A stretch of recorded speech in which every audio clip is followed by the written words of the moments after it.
Now let's consider the law and economics of copyright in the music sector. The digitalization of music has led to a number of developments coming together at the same time, which have served to lower revenues for the recording segment of the music sector. These include, of course, illegal downloads through file sharing services, CD burning or copying, often through one's friends. There are now several legal but low-revenue ways of accessing music. One example is Spotify, which pays very small amounts of money to recording artists, and also the fact that listeners now have much greater options of just buying a single, say through iTunes, rather than purchasing an entire album. It can be debated just how much musical recording revenues are fallen. To see some figures, you can Google music industry revenues, but I think one plausible estimate is that those revenues peaked in the late 1990s, and since then they've about fallen in half. Musicians, of course, have made adjustments, so there's more low-tech music, often recorded at home. So the days of the 1970s when, say, Emerson, Lake and Palmer or Led Zeppelin would just hire a whole orchestra, well, that's much less often the case now. There are also a lot more live concerts, and live concerts are much more important as a source of revenue because even if the recording can be illegally downloaded, the concert experience remains fairly unique. Outside commentators on these trends tend to focus on issues of justice and fairness and whether musicians are being paid what they deserve. Economists focus on efficiency, costs, and benefits, and we refer to the sum of consumer and producer surplus. That's how much consumers and producers benefit from trading music with each other, and generally it's seen that there really is a good argument for intellectual property rights in the form of copyright, namely that it gives musicians an incentive to produce works, knowing they can sell them to consumers and reap some revenue in return. That said, recorded music is a non-rivalrous good. That is, once it's recorded, more people could listen to it without actually harming anyone. So if copyright law is too strict or enforced too strictly, what happens is that we are restricting the amount of musical enjoyment because a lot of the people who could be listening maybe wouldn't have been willing to pay for that or not been willing to pay very much. So copyright law, when it's trying to maximize the sum of consumer and producer surplus, it's aiming for this delicate balance of creating enough revenue to encourage production, but not making the price so high and the enforcement so strict that the dissemination of music is so tightly limited. From a cost-benefit perspective, the new musical world order probably looks better than it does from a fairness perspective.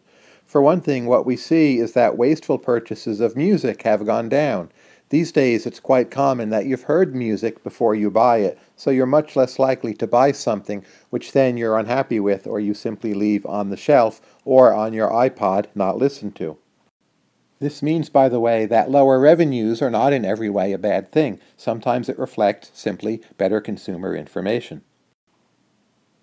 An economic perspective also recognizes that an optimal solution probably does involve some piracy. Of course, it is necessary that some number of individuals pay for the music, but it's also the case that a lot of other individuals wouldn't pay for the music at all or would pay a very small amount.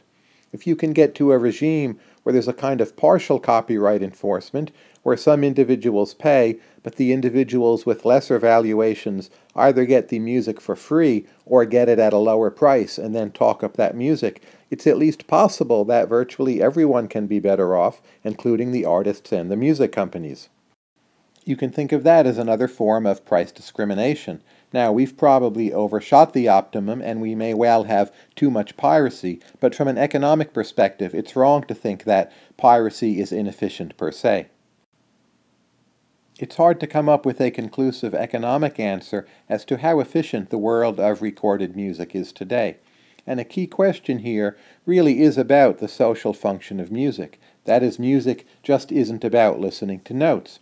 What's striking is that in music markets, especially in the United States, people buy mostly new music and new releases. Those tend to be the best sellers and to account for the bulk of the revenue.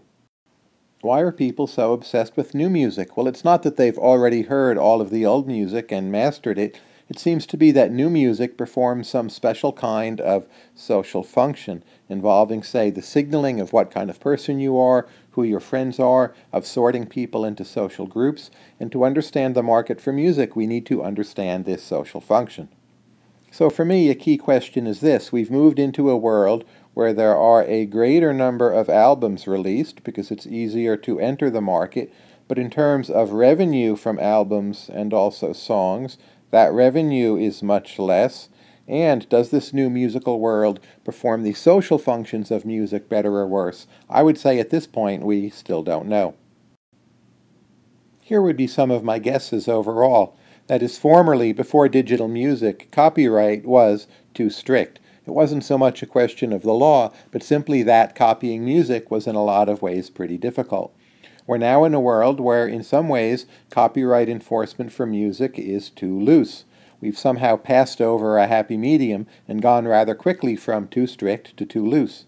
In any case, it seems that technology is outracing the law, and it's not a question of how we can fine-tune the laws to get the best possible outcome, but rather simply wondering what is it that the technological advances are going to be bringing us.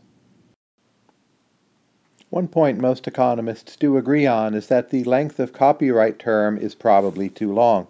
So in the United States, the baseline has been life plus 70 years, that is, life of the creator, but there have been a lot of extensions and modifications, and sometimes it seems that the copyright term will become nearly eternal.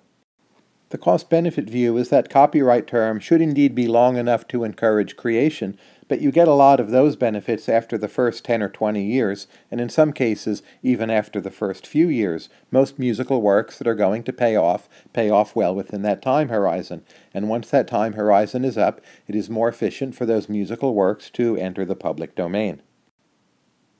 That's not, however, what we've seen. We found with copyright law, as with a lot of patent law, it has ended up being ruled by rent-seeking and special interests.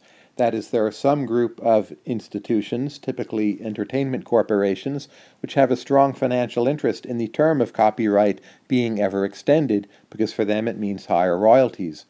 There are many listeners and also other musical artists who might do better if those works were in the public domain, but they are quite diffuse, they are less effective at lobbying, and overall it's been rather discouraging how much copyright law has now been the result of lobbying in terms of how the particulars are enforced and applied. To dip into the broader literature, you can start by Googling terms like economics, music, copyright. If you'd like to read some of the papers on how illegal downloads have hurt music sales, you can Google to the work of Stanley Leibowitz, also using the terms music and copyright. Also, there's a chapter by me in my book, Good and Plenty, which outlines some of the basic economics of copyright as applied to music.